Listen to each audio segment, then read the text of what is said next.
wabarakatuh. Selamat datang di perkuliahan elektronika industri. Pada mata kuliah ini kita akan membahas tentang listrik, ya, electrical, elektronik secara umum. Kemudian kita akan mempelajari juga bagaimana sistem listrik di perumahan, dan kemudian kita akan masuk ke sistem elektronik atau sistem listrik yang diterapkan di industri, ya. Pada pertemuan pertama ini kita akan masuk ke sistem tenaga listrik, bagaimana listrik akan ditransmisikan dari pembangkit sampai ke rumah dan sampai ke pabrik atau manufacturing.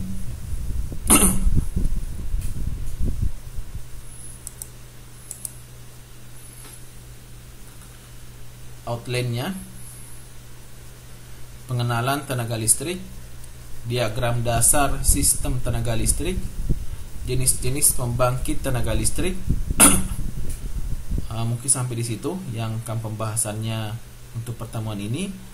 Next pertemuan selanjutnya kita akan bahas tentang poin yang keempat, pusat pembangkit dan operasi ekonomisnya, konversi energi elektromekanik, dan karakteristik beban, proteksi, notasi, dan simbol.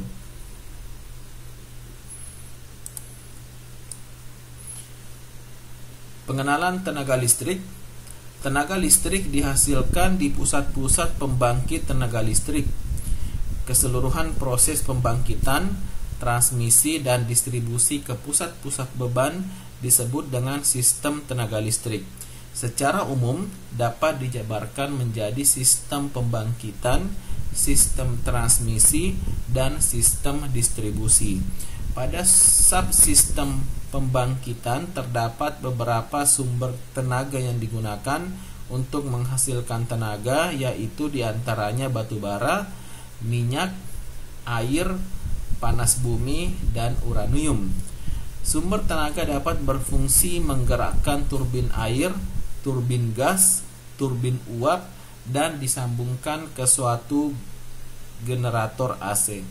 Generator AC diputar oleh turbin yang berguna untuk mengkonversi daya mekanis ke listrik.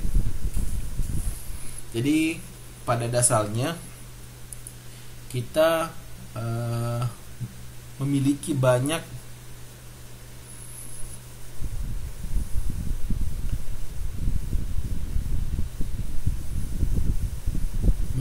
banyak sumber energi, ya, termasuk sumber energi panas, kemudian sumber energi angin, ya, kemudian sumber energi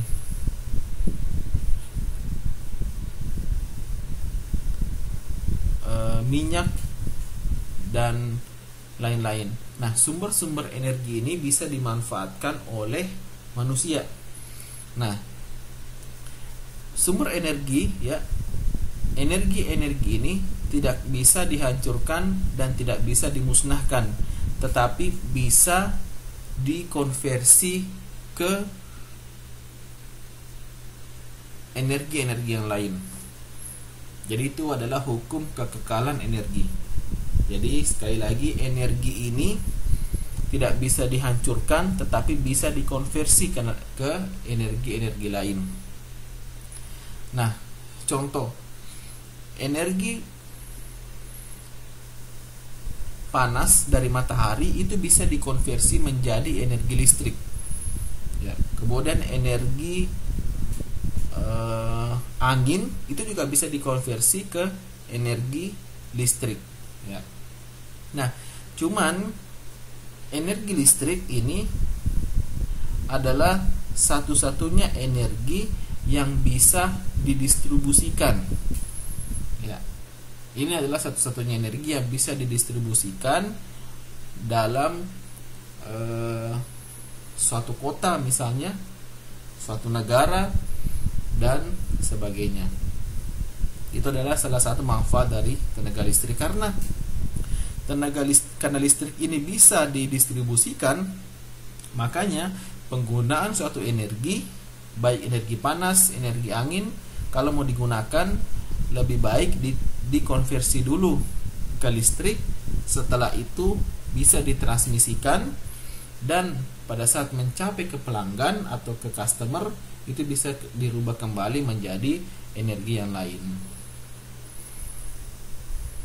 Nah, salah satu yang paling ekonomis, mudah dan aman untuk mengirimkan energi adalah melalui bentuk energi listrik.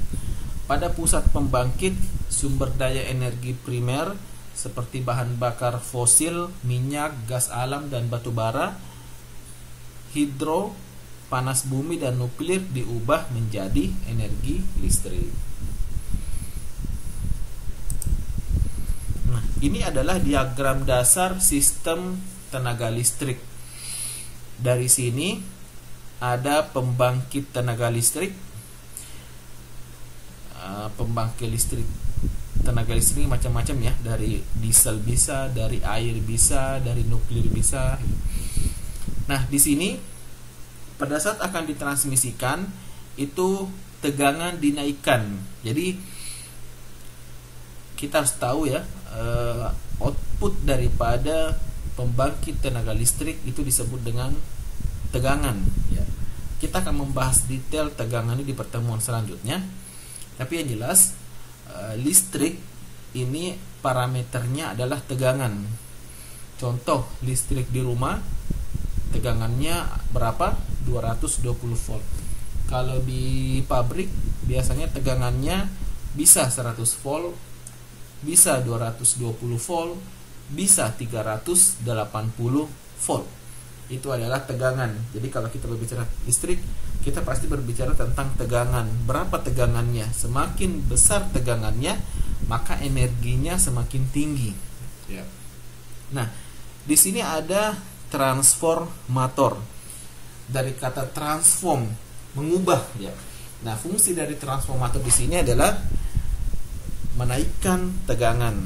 Meskipun fungsi lainnya bisa juga menurunkan tegangan, namun output pertama kali yang dikeluarkan oleh pembangkit tenaga listrik harus dinaikkan tegangannya. Berarti di sini kita menggunakan transformator penaik tegangan.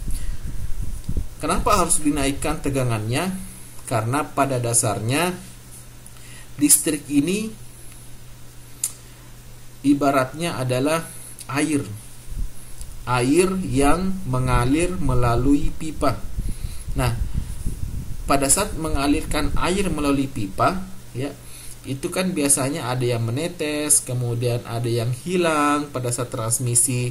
Oleh karena itu, untuk menghindari menetes air tersebut atau hilangnya air tersebut, maka perlu dinaikkan tekanan pompanya ya, sama dengan di listrik, supaya listrik tidak kehilangan di tengah perjalanan. Pada saat didistribusikan ke konsumen, maka tegangannya perlu dinaikkan, atau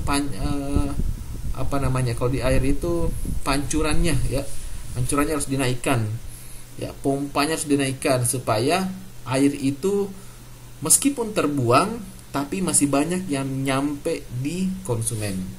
Nah, itu fungsinya. Jadi hampir sama sebenarnya analoginya listrik dengan air. Kalau air bisa kelihatan, listrik tidak bisa kelihatan ya. Kemudian di sini ada transmisi. Ini adalah tiang listrik ya, tiang listriknya. Kemudian ditransmisikan berpuluh-puluh kilometer. Nah, sebelum masuk ke konsumen, tegangan perlu diturunkan kembali ya. Kenapa? Karena apabila di konsumen itu peralatannya menggunakan tegangan-tegangan yang tidak terlalu tinggi, maka setelah mau sampai ke konsumen, maka tegangan diturunkan kembali. Diturunkannya menggunakan apa? Diturunkannya dengan menggunakan transformator. Jadi transformator di sini fungsinya ada dua, untuk menaikkan tegangan dan untuk menurunkan tegangan. Kemudian setelah itu didistribusikan ke konsumen komersial atau industri. Nah, sebelum masuk ke industri, di sini ada lagi transformator ya. ada lagi transformator untuk menurunkan lagi tegangannya supaya sesuai dengan peralatan-peralatan yang ada di industri. Kemudian ini juga akan dikirimkan ke konsumen perumahan. Nah, di sini juga ada transformator untuk menurunkan tegangan agar peralatan-peralatan rumah tangga itu bisa sesuai, bisa menyala atau bisa bekerja sesuai dengan tegangan spesifikasinya. Ya. Jadi ini adalah diagram dasar sistem tenaga listrik dan sistem pendistribusian tenaga listrik. Nah, ini adalah gambar transformator. Yang di sebelah kiri ini adalah transformator yang biasanya digunakan sebelum masuk ke industri, ya, lebih besar karena memang daya atau energi yang digunakan oleh industri itu lebih besar. Dan yang ini adalah transformator yang jika dibandingkan dengan transformator industri jauh lebih kecil, dan ini adalah untuk menurunkan tegangan yang akan dikirimkan ke konsumen perumahan, ya.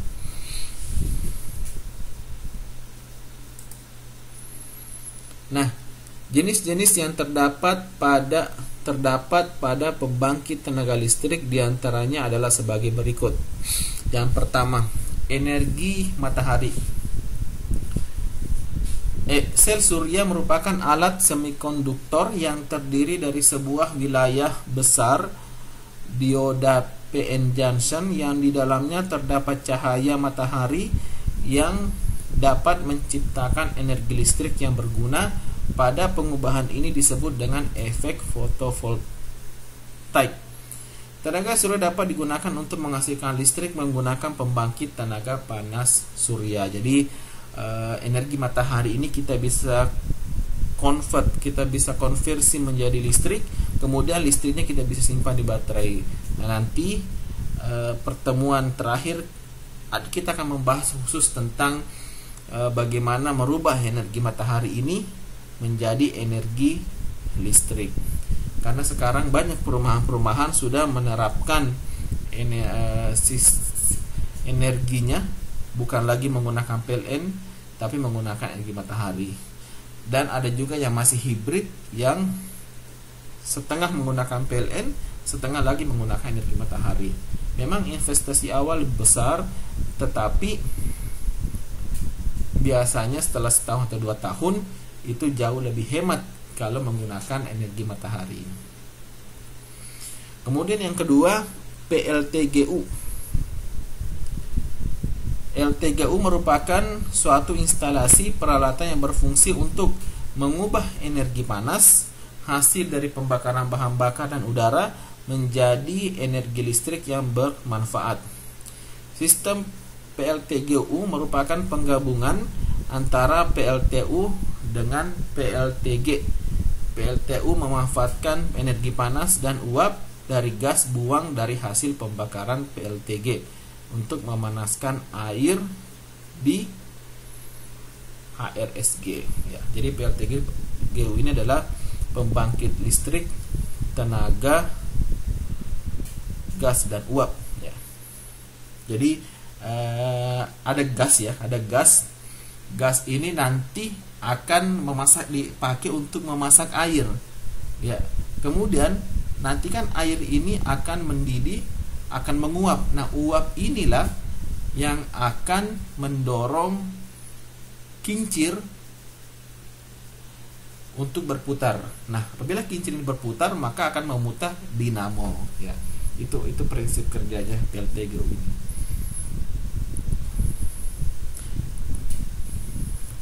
Kemudian pembangkit listrik tenaga air. Pembangkit listrik tenaga air merupakan pembangkit listrik yang mengandalkan energi potensial dan kinetik dari air untuk menghasilkan energi listrik atau hidroelektrik.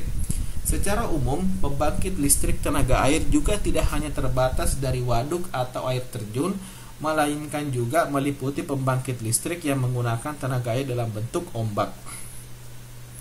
Jadi kalau PLTGU menggunakan gas kemudian gas digunakan untuk memasak air, dan uap dari air yang dimasak tadi digunakan untuk memutar kincir. Nah, kalau kincir sehingga bisa memproduksi listrik. Nah, kalau pembangkit listrik tenaga air biasanya menggunakan air terjun. Air terjun ini akan menggerakkan kincir. Yang kincir inilah yang akan membangkitkan listrik, ya. Kemudian yang keempat adalah pusat listrik tenaga diesel. Pembangkit listrik tenaga diesel merupakan pembangkit listrik yang mengandalkan energi mekanik yang berupa kecepatan atau putaran. Selanjutnya, energi mekanis tersebut diubah menjadi energi listrik dengan menggunakan generator. Ini adalah di hampir semua pabrik-pabrik menggunakan pusat listrik tenaga diesel atau biasa disebut dengan genset. Jadi kalau misalnya mati lampu, biasanya genset inilah yang akan bekerja untuk mensuplai listrik sehingga mesin-mesin produksi bisa berjalan, lampu-lampu bisa menyala, dan ini menggunakan bahan bakarnya adalah diesel.